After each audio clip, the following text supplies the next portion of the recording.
Русско-таджикский разговорник. Речевой этикет. Я в столице Таджикистана, в городе Сади Душанбе. من با پایتخت تاجیکستان در باغ شهر دوشنبه می باشم. Моя мечта сбылась. آرزوی من عملی گردید. من به آرزویم رسیدم. Сколько вам лет? شما چند ساله‌اید؟ شما به چند در آمدید؟ Мне 20 лет. من به 20 در آمدم. Вы очень молоды. Вы очень молодо выглядите. شما بسیار جوان می نمایید. شما بسیار جوان می توبید. Никто вам не даст 20 лет. هیچ کس شما را 20 ساله گمان نمی کند.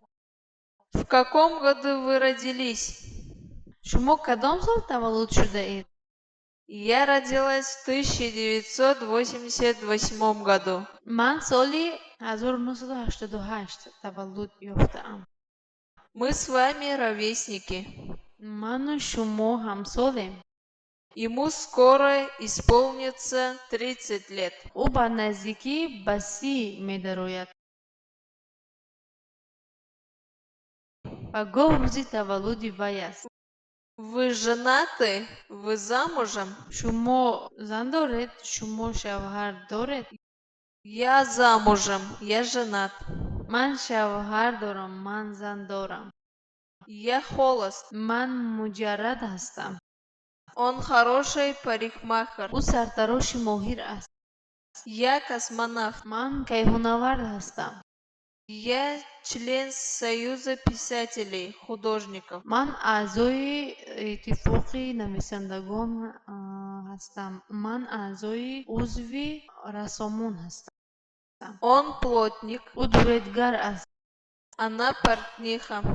او دوزنده زردوز حیات است. Я рабочий. من کارگرم. Я понял, что вы строитель. من دانستم که شما بیناکار هستید. Они студенты. آنها دانشجو هستند. Вы все токари? شمایان هم حرات هستید. Вы слесарь какого разряда? تو چلانگر درجه چندم هستی؟ Я учитель таджикского английского языка. من معلم زبان تاجیکی هستم. من معلم زبان انگلیسی هستم. Мой муж художник. شوهر من رسام است. Его брат часовщик. برادر او استاد ساعت است. Сам он научный сотрудник, шофер. خود او کارمند علمی است. خود او راننده است. Вы юрист? شما حقوقشناس هستید؟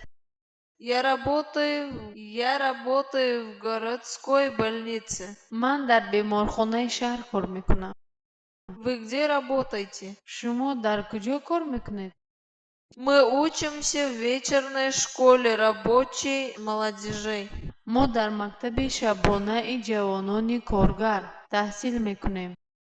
Я работаю в пекарне.